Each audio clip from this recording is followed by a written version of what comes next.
Good evening everyone. Good evening, कैसे हैं आप लोग?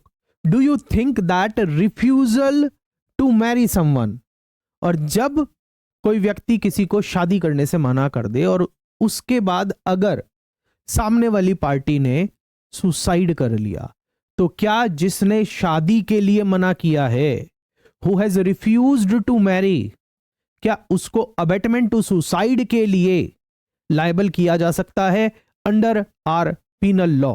पुराने समय में इंडियन पीनल कोड था, आज की तारीख के अंदर हम भारतीय न्याय संहिता की बात कर रहे हैं। आपको क्या लगता है, क्या ऐसे व्यक्ति को अबेटमेंट टू सुसाइड के लिए लायबल किया जा सकता है who has refuse to marry? Well, Supreme Court ने इस पर एक लैंडमार्क जजमेंट देते हुए यह कहा है कि refusal to marry does not amount to abetment to suicide. और सिर्फ इतना कहना काफी नहीं होगा, इस जजमेंट के पीछे सुप्रीम कोर्ट ने क्या रीजनिंग दी है उसको भी बहुत समझना जरूरी होगा, क्योंकि ये एक बहुत controversial and judiciary and APO examinations के मेंस पेपर के लिए, एसए पेपर के लिए बहुत इंपॉर्टेंट टॉपिक होता है। और वैसे भी आज की तारीख के अंदर broken relationships are things, normal things, जहां पर ये चीजें, रिश्ते बनना, रिश्ते टूटना, आज बॉयफ्रेंड कल गर्लफ्रेंड परसों कोई और, तो ये चीजें नॉर्मल है। तब ऐसी स्थिति के अंदर क्या किसी व्यक्ति को अबेटमेंट टू सुसाइड के लिए सिर्फ इस ग्राउंड पर कि उसने शादी करने से मना कर दिया, इस ग्राउंड पर लायबल किया जा सकता है या नहीं किया जा सकता? उसी के ऊपर यह लैंडमार्क जजमेंट है। जजमेंट को स्टार्ट करने से पहले मैं आपको बता दूं, सुप्रीम कोर्ट का यह लैंडमार्क जजमेंट है, 2024 की यह लैंडमार्क जजमेंट है, जिसके अंदर सुप्रीम कोर्ट ने यह बोला है कि, जिसके अंदर क्या बोला है, refusal to marry does not amount and can not amount to the offence of abetment of suicide. Refusing to marry someone does not amount to abetment to suicide. Case की अगर हम बात करें, केस का नाम है Kamruddin Dastagir Sanadi versus state of Karnataka. Kamruddin Dastagir Sanadi versus state of Karnataka. इस case के अंदर क्या होता है कि एक महिला सुसाइड कर लेती है जब उसका तथाकथित प्रेमी उसको शादी करने से मना कर देता है। A woman dies by suicide after a man refuses to marry her. जब एक आदमी, एक व्यक्ति, एक मेल उसको शादी करने से मना कर देता है, सुसाइड करने के बाद इस व्यक्ति के ऊपर, कंसर्न्ड प्रेमी के ऊपर केस चलता है, जिसके अंदर जो इनिशियल ट्रायल कोर्ट है वो ट्रायल कोर्ट एक्यूज्ड को एक्विट कर देती है फ्रॉम ऑल चार्जेस। एक्यूज्ड को सभी चार्जों से मुक्त कर देती है। जब मैटर हाई कोर्ट के अंदर आता है, हाई कोर्ट अपील के अंदर, कर्नाटका हाई कोर्ट एक्यूज्ड को कन्विक्ट कर देती है अपील के अंदर। और जब फाइनली सुप्रीम कोर्ट के सामने ये मैटर आया, जिसके अंदर हम डिटेल में कोर्ट की ऑब्जर्वेशन, कोर्ट की रीजनिंग, कोर्ट का क्या डिसीजन था, उसके पीछे के बैकग्राउंड इंप्लीकेशन क्या हैं, ऑब्जर्वेशन क्या हैं, और आने वाले फ्यूचर केसेस के अंदर किस तरीके से जजमेंट लैंडमार्क जजमेंट के रूप में काम करेगा, उन सारी एस्पेक्ट्स पर बात करेंगे। उससे पहले, this is Ashish Jain, founder and chief educator at Dhun law mentor, and we help law student crack judiciary and APO examination in time bound manner. और अगर आप हमारे साथ पर्सनलाइज तरीके से जुडिशरी और एपीओ की तैयारी करना चाहते हैं, तो आप हमारे कोर्सेज को हमारी वेबसाइट या फिर हमारी Android app from Google play store से भी एक्सप्लोर कर सकते हैं। चलिए, आज के जो केस की ऑब्जर्वेशन है, जजमेंट है, फैक्टर्स हैं, उनको डिस्कस करते हैं। इस केस के अंदर सुप्रीम कोर्ट ने जो अपनी महत्वपूर्ण ऑब्जर्वेशंस दी, वो क्या दी कि there is no direct evidence, the court found no proof that the appellant instigated और प्रोवोक्ड द सुसाइड। अब सिर्फ उसने शादी करने से मना किया था, उसने कंसर्न्ड पर्सन को सुसाइड करने के लिए कोई प्रोवोक नहीं किया। There is no positive evidence to show that the male concerned has actually done something to abet the woman to do suicide. Refusal to marry does not means abetment to suicide. Mere refusal to marry does not amount to abetment of suicide. This is very important part, or you can say that most important observation of the court in the case of Kamruddin Dastagir versus state of West Bengal, mere refusal to marry, किसी से शादी करने को मना करना, ये हम सिर्फ इस बात को ग्राउंड बनाकर कंसर्न्ड व्यक्ति को अबेटमेंट टू सुसाइड के लिए लायबल नहीं कर सकते। There is no positive act as far as this case is concerned. The accused refusal was not a positive act with intent to abet suicide. यहां पर accused ने जो उसको मना किया शादी करने के लिए, वो एक पॉजिटिव एक्ट नहीं था। किस पर्पस के लिए?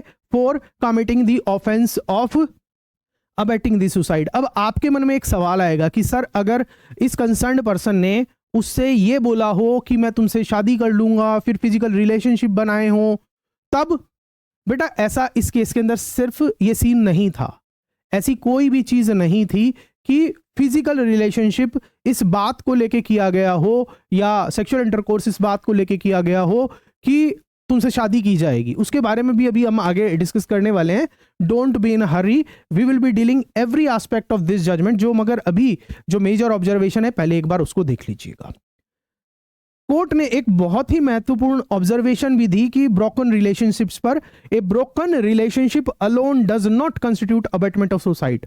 अगर कोई रिलेशनशिप है, अगर वो टूट गई है, कोई रिश्ता खत्म हो गया है, तो वो अपने आप में हम उसको ये नहीं कह सकते कि it will constitute the offence of abetment of suicide. तो वो अपने आप में अबेटमेंट टू सुसाइड कॉन्स्टिट्यूट नहीं करेगा। आगे चलते हैं। अब देखिए यहां पर इस केस के अंदर एक्चुअल में मैं आपको डिकीज्ड के एक्शंस के बारे में बताता हूं। इन दोनों के बीच में लगभग 10 से 12 साल का दोस्ती थी, प्रेम संबंध था, दोनों के बीच में था या एक तरफा था, उसके बारे में अभी हम आपको सिचुएशन बताएंगे कि the girl was an love with the concerned boy. Concerned boy एक दिन चला जाता है, लड़की उसको ढूंढने की कोशिश करती है, उसका पता लगाती है, और जब उसे पता लग जाता है वो अपने घर से कांच की बोतल के अंदर जहर भरकर लेके जाती है। और वो किस एम के साथ उसके पास जाती है कि वो मुझसे शादी करेगा, वो उस लड़की से शादी करेगा, और वो इस कंफर्म्ड एम, मैं उसके पास जाऊंगी तो वो तो मुझसे शादी करेगा ही ना, ये सोच के साथ जाती है और ये तैयारी करके जाती है कि अगर वो शादी करने से मना करेगा तो मैं सुसाइड कर लूंगी, तो मैं सुसाइड कर लूंगी। इस प्रिपरेशन के साथ वो लड़की जाती है। The deceased carried poison from her village to Kakati, जहां पर वो लड़का रह रहा था। अब the purpose of going there was seeking to get a positive response for marriage from the accused. उसके पास जाने का पर्पज ये था कि अक्यूज्ड इसके साथ शादी कर लेगा। अब देखिए इस केस के अंदर कोर्ट ने क्या नोट किया कि she decided to commit the suicide, that was her personal decision. लड़के ने सिर्फ मना किया, सुसाइड करने के लिए तो ये प्री डिटरमाइंड थी ना, घर से जहर लेके गई थी। लड़के ने क्या किया? उसने सिर्फ मना किया। यही कारण है कि सुप्रीम कोर्ट ने इस केस के अंदर बोला कि there is no positive act to constitute the offense of abetment of suicide. The court noted that she decided to commit suicide if the boy refused, और ऐसा ही हुआ, लड़के ने मना किया तो उसने सुसाइड कर लिया। That was her predetermined mind, वो अपने मन में बिल्कुल घर से सोच के जली थी कि शादी करेगा तो अच्छा, नहीं करेगा तो मैं जहर खा लूंगी। इसके साथ वो जहर अपने साथ लेके गई थी। अब रही बात डाइंग डेक्लेरेशन की, क्योंकि देखिए जो विक्टिम, सो कॉल्ड विक्टिम थी, जो लड़की थी, उसने जब लड़के ने मना किया तो उसके बाद उसने जहर खाकर अपनी जान दे दी। जान देने से पहले बहुत सारे इंटरवीनिंग सर्कमस्टांसेस होते हैं। ऑब्वियसली मेडिकल टीम एक्टिवेट हो गई होगी, legal team, police department activate, और उसकी डाइंग डेक्लेरेशन रिकॉर्ड की गई थी। रही बात उसकी डाइंग डेक्लेरेशन के अंदर, डाइंग डेक्लेरेशन के जब डिस्कस किया जाता था, आप बताइए मुझे, डाइंग डेक्लेरेशन भारतीय साक्ष्य अधिनियम की कौन से सेक्शन के अंदर दिया हुआ है? डाइंग डेक्लेरेशन भारतीय साक्ष्य अधिनियम 2023 नए क्रिमिनल लॉ के कौन से सेक्शन, कौन से प्रावधान के अंदर दिया हुआ है? कमेंट सेक्शन के अंदर करके बताइएगा। और यह भी बताइएगा कि abetment to suicide, abetment to suicide कौन से प्रावधान के अंदर दिया गया है भारतीय न्याय संहिता के? अबेटमेंट टू सुसाइड कौन से प्रावधान के अंदर दिया गया है भारतीय न्याय संहिता के, ये भी बताइएगा। और वीडियो कैसा लग रहा है आपको अभी तक कमेंट सेक्शन के अंदर जरूर फीडबैक दीजिएगा, लाइक करिएगा, दोस्तों के साथ शेयर करिएगा। अब देखिए, डाइंग डेक्लेरेशन को जब एग्जामिन कर रही थी सुप्रीम कोर्ट, तो डाइंग डेक्लेरेशन में क्या बात सामने आई कोर्ट के, वो ये आई कि जो डाइंग डेक्लेरेशन थी उसने ये शो किया कि there was no allegation of a sexual relationship under the pretext of marriage. मतलब लड़की की जो डाइंग डेक्लेरेशन थी ना, उसने कहीं भी ये शो नहीं किया कि जो अगर उनके बीच में अगर कोई सेक्सुअल रिलेशनशिप हुआ भी हो तो वो सिर्फ इस बात पर नहीं हुआ था कि मैं तुमसे शादी कर लूंगा। मतलब कहने का ये है कि dying declaration clearly was saying that there was no evidence of sexual relationship और physical relationship between them on the pretext of marriage, कि शादी करने के प्रॉमिस पर, शादी करने के प्रॉमिस या प्रीटेक्स्ट पर उनके बीच में कोई शारीरिक संबंध या सेक्सुअल रिलेशनशिप हुआ, फिजिकल रिलेशनशिप हुआ या नहीं हुआ, इसका कोई एविडेंस नहीं था। ठीक है, और यही चीज लड़के के फेवर में इस केस के अंदर काफी काम करी। अगर देखिए लड़के ने अगर ऐसा कोई प्रॉमिस किया होता कि मैं तुमसे शादी करूंगा और उसके बेस पर सेक्सुअल रिलेशनशिप होता, then it may amount to the offence of rape, और उस वजह से वो अबेटमेंट ऑफ सुसाइड के अंदर चला जाता। रीजन बीइंग कि कंसेंट की जहां तक बात आती है, कंसेंट की जहां तक बात आती है, एक प्रावधान है जब हम रेप के ऑफेंसेस की बात करते हैं तो भारतीय न्याय संहिता के अंदर जो रेप के प्रोविजन है सेक्शन 63 से शुरू होते हैं। सेक्शन 69 के अंदर एक बात कंसेंट के बारे में बोली गई कि कंसेंट अगर मिसकंसेप्शन ऑफ फैक्ट या refusal to marry, promise to false promise to marry without intent of fulfilling it की वजह से किया जाए और उसके बेस पर सेक्सुअल रिलेशनशिप की जाए, तो वहां पर कंसेंट जीरो कंसेंट हो जाएगा, नो कंसेंट हो जाएगा, और the concern person will be liable for the offence of rape. मगर यहां पर physical relationship on the pretext और ऑन द फॉल्स प्रॉमिस और on the promise of marry का कोई भी एविडेंस नहीं था इस केस के अंदर। ठीक है, and more over the fact also showed that it was one sided love, it was love only from the side of the girl concerned. The girl was in deep love with the boy. It indicated that the deceased was in love with the accused and wanted to marry him. और वो लड़के से शादी करना चाह रही थी। There is no instigation on the side of the accused to the deceased. The deceased did not allege that the appellant instigated her to consume poison or to commit suicide.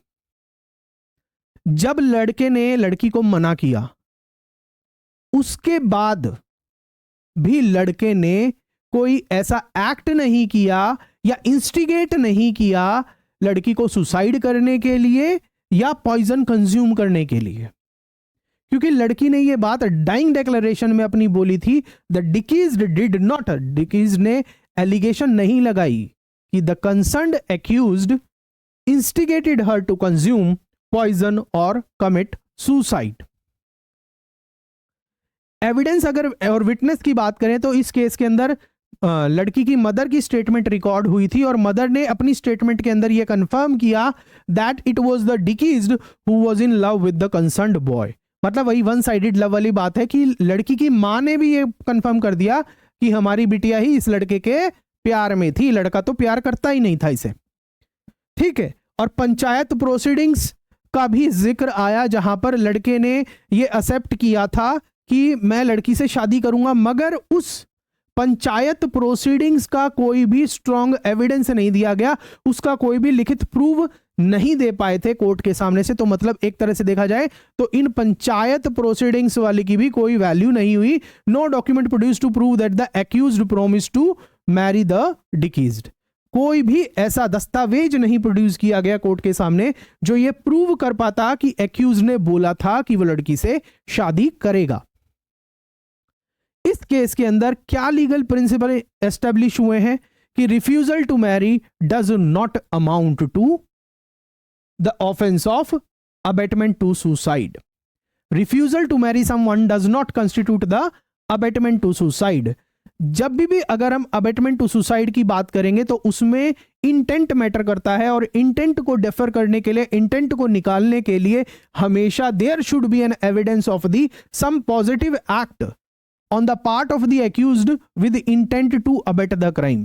कुछ पॉजिटिव एक्ट होनी चाहिए। Positive act का मतलब क्या होता है? Overt act.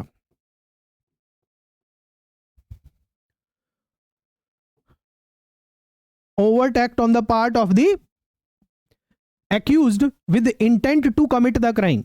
और यहां पर इस केस के अंदर there was no overt act, no positive act। broken relationship, a failed relationship alone is not a ground to constitute or raise the allegation of abetment to suicide। a broken relationship alone is not ground for abetment charges। रिश्ता टूट गया है, sustain नहीं हो पाई है relationship, तो ये अपने आप में चार्जेस सस्टेन करने के लिए कोई भी ग्राउंड नहीं बनेगा।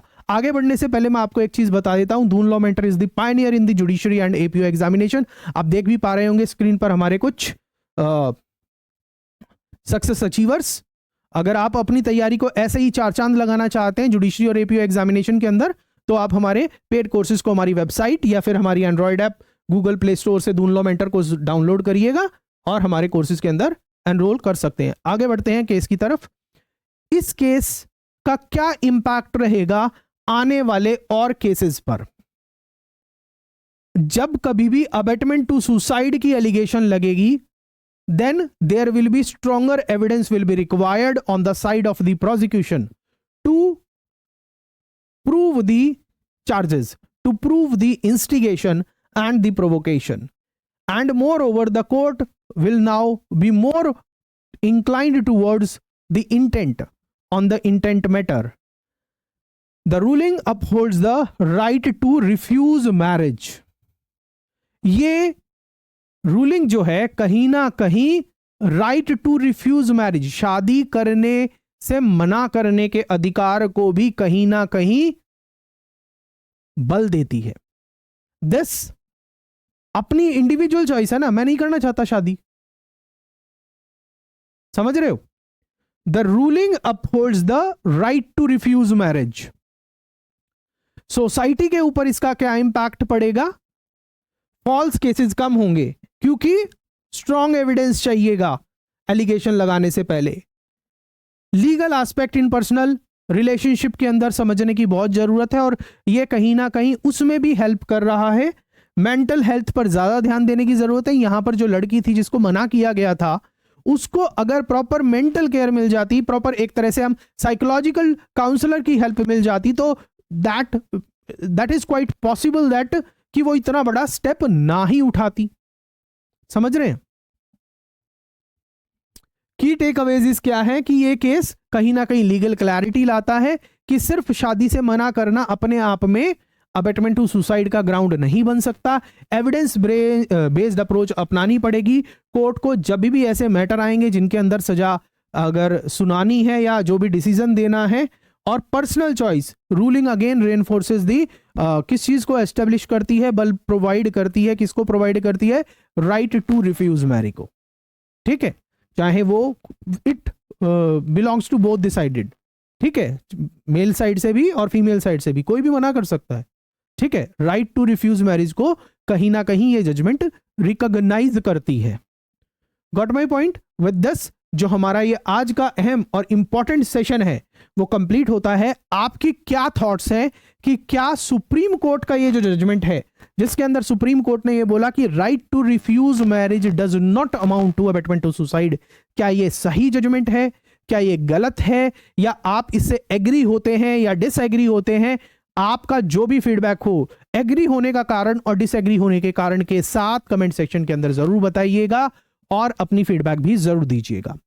और इसके साथ साथ आप लोगों के लिए एक बहुत ही इंपॉर्टेंट इंफॉर्मेशन देना चाहता हूं कि हमने अपनी Android app Doon law mentor पर आपके लिए एक लैंडमार्क जजमेंट एंड अपडेट्स का फ्री कोर्स लॉन्च किया है, जिसमें इस जैसी जो ये वीडियो आप देख पा रहे हैं, इस जैसी और भी बहुत सारी वीडियो अपलोड है और डेली रेगुलरली अपलोड होती रहती है। और उसके साथ साथ अब ये जो पीडीएफ आपने हमारी बैक स्क्रीन पर देखी है, पीडीएफ भी वहां पर आपको मिल जाएगी। और इसके साथ साथ ये ओरिजिनल जजमेंट, जो इस केस की जो ओरिजिनल जजमेंट की कॉपी है, वो भी आपको उस कोर्स के अंदर फ्री में मिल जाएगी। और उसके अलावा हमारा जो ऐप है, एंड्रॉइड ऐप है, that is plethora of legal knowledge, आपको उसके अलावा और भी वहां पर जुडिशरी और एपीओ एग्जामिनेशन से रिलेटेड बहुत सारे रिसोर्सेज मिलते हैं। और साथ के साथ आप चाहें तो पेड कोर्सेज को भी एक्सप्लोर कर सकते हैं। ठीक है, with this I am closing the session today. आपका जो भी फीडबैक है आप कमेंट सेक्शन के अंदर जरूर बताइएगा। और मैंने आपसे 2 सवाल पूछे हैं इस वीडियो के अंदर, उन दोनों सवालों का जवाब भी दीजिए। आपकी फीडबैक का, आपकी क्वेरीज का इंतजार रहेगा। चले मैं मिलता हूं आपसे नेक्स्ट वीडियो में। Thank you, God bless you.